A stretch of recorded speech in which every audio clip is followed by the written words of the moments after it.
Kemudian tadi sempat disebut rezim sudah menunjukkan dirinya. Nah, saya ingin tahu kalau menurut Gejayan Memanggil sebenarnya apa sih yang dirasakan oleh pemerintah saat ini sampai menganggap mural itu sebagai bentuk kejahatan. Dan kemarin juga sempat ada berita pembuat mural yang 404 itu kan dicari juga kan ya Min ya.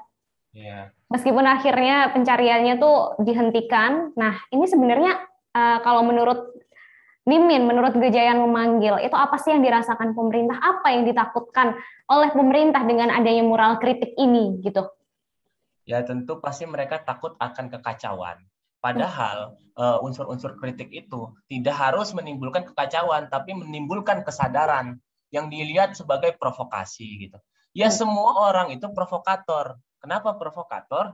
Karena setiap orang berbicara terhadap seseorang, dia memprovok gitu, mencoba mengubah pandangan orang lain untuk menerima pendapatnya gitu.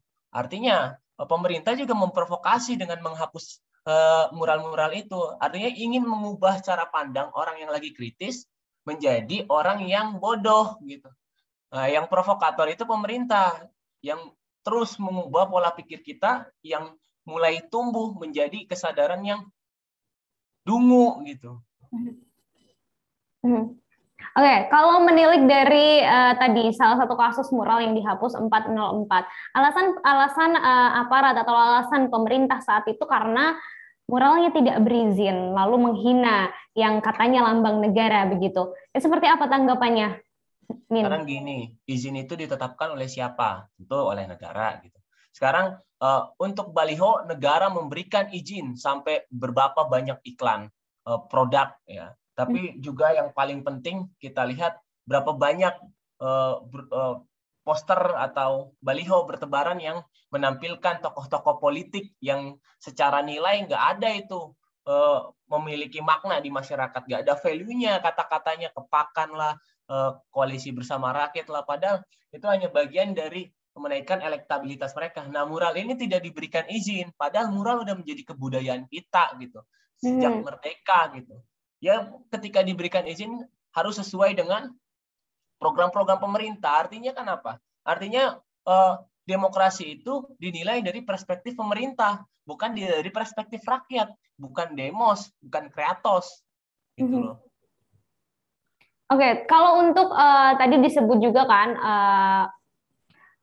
izin, mengenai izin. Saya ingin tanya sebenarnya untuk membuat mural itu memang ada regulasinya ya, Min ya? Harusnya diberikan ruang itu di ruang-ruang publik, ruang kritik gitu. Mhm. Karena ruang-ruang publik kita disesaki dengan baliho-baliho sampah visual gitu. Sampai kita sampai saya setiap di lampu merah aja atau di depan baliho partai politik atau baliho tokoh-tokoh politik saya harus menutup mata. Bisa-bisa saya naik motor ketabrak gitu atau naik mobil tertabrak gitu. Ngomongin Gara-gara baliho, saya nabrak terus dituduhnya minum alkohol gitu.